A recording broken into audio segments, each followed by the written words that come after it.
and thank you very much for watching Speak Encouraging Messages. My name is Sarah Campbell, and the title of today's message is Delay is Not Denial, Part 4. At times, we are in a hurry to receive the promise, to the point that we are willing to compromise and settle for less than what God originally intended for us to have. In Philippians 1:6, it states, and I am sure of this, that he who began a good work in you will bring it to completion at the day of Jesus Christ. Today, we'll focus on the story of Sarah. So, Sarah is married to Abraham. Here's a little background story. God told Abraham that he will be the father of many nations. Genesis 17 verse 5. However, Abraham did not have any children at the time of this revelation.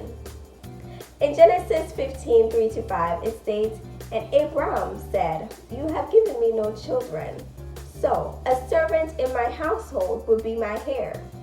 Then the word of the Lord came to him, this man will not be your heir, but a son who is your own flesh and blood will be your heir.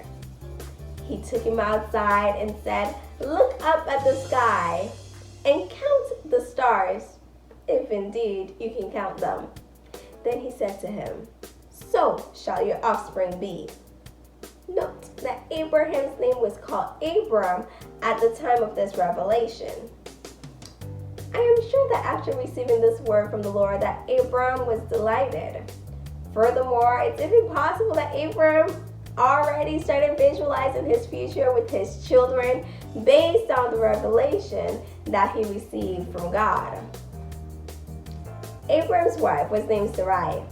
So, Sarai decides to take matters into her own hands since she had not had a child.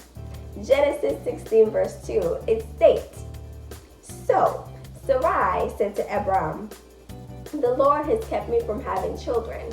Go sleep with my slave Hagar. Perhaps I can build a family through her. Abram agreed to what Sarai said. Then Hagar was pregnant. In Genesis 16 verse 5, it states, then Sarai said to Abram, you are responsible for the wrong that I am suffering.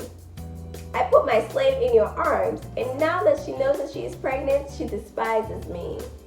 Hagar gave birth to Ishmael when Abram was 86 years old. When Abram was 99, God changed his name from Abram to, which means exalted father, to Abraham, meaning father of many. In Genesis 17, 5-6, it states, your name will be Abraham, for I have made you a father of many nations. I will make you very fruitful. I will make nations of you, and kings will come from you. God also spoke to Abraham about his wife. In Genesis 17, 15-17, it states, as for Sarai, your wife, you are no longer to call her Sarai. Her name will be Sarah. I will bless her and will surely give you a son by her. I will bless her so that she will be mother of nations. Kings of people will come from her. Abraham fell face down. He laughed and said to himself, will a son be born to a man 100 years old? Will Sarah bear a child at the age of 90? When Sarah heard of God's promise that she will have a child past the age of childbearing, Sarah laughed. Then God said, is anything too hard for the Lord? I will return to you at the appointed time next year, and Sarah will have a son. Genesis 17 verses 14. Sarah gave birth to Isaac as promised. What is impossible for man is possible for God. God has no limits. He has his ways of performing miracles. Therefore, just because it happened this way for person A does not mean it will happen the same way for person B. It is time to keep on trusting on God. So yes, it is true that it is taking longer than expected. Realize that delay does not mean denial. Be patient. Realize that the best is yet to come.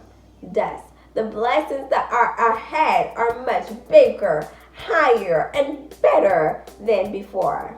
God is still at work. We should not tell ourselves that God has forgotten about us. God knows every detail about our lives, to the point that he knows the number of hairs on our head. Luke 1:7. So know that God cares about you. At times, our impatience gets us in trouble. When we think about the story of Sarah, she was impatient and believed that she would fulfill the promise of God through Hagar, when in fact that was not the promise that God gave Abram. God told Abram that Sarai, not Hagar, will bear a child.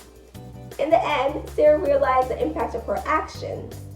It got to the point that Hagar disrespected Sarai, and Sarah decided later on, after Isaac was born, that it was best to get rid of Hagar. Just imagine how that would have not happened had Sarah waited. At times, it is tough to wait because it appears as if the promise will not come to pass. But we serve a God who fulfills his promises.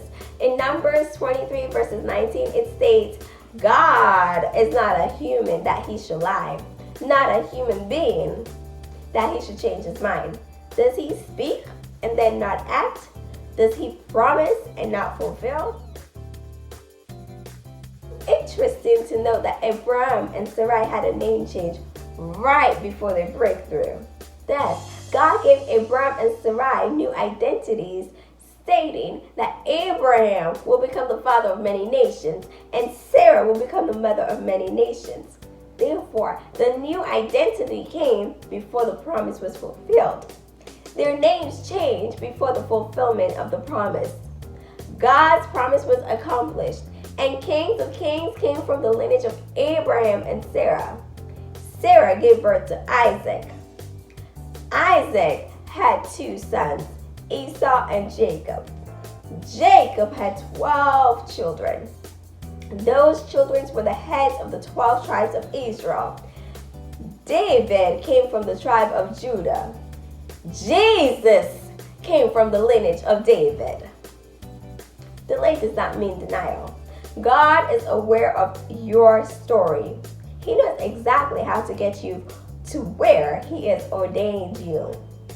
So be patient and do not rush the timing. God knows the exact time to grant your prayer list. So keep on trusting in God, and he will take you from one level to another. Thank you very much for watching, and I hope you have a fantastic day. Bye-bye.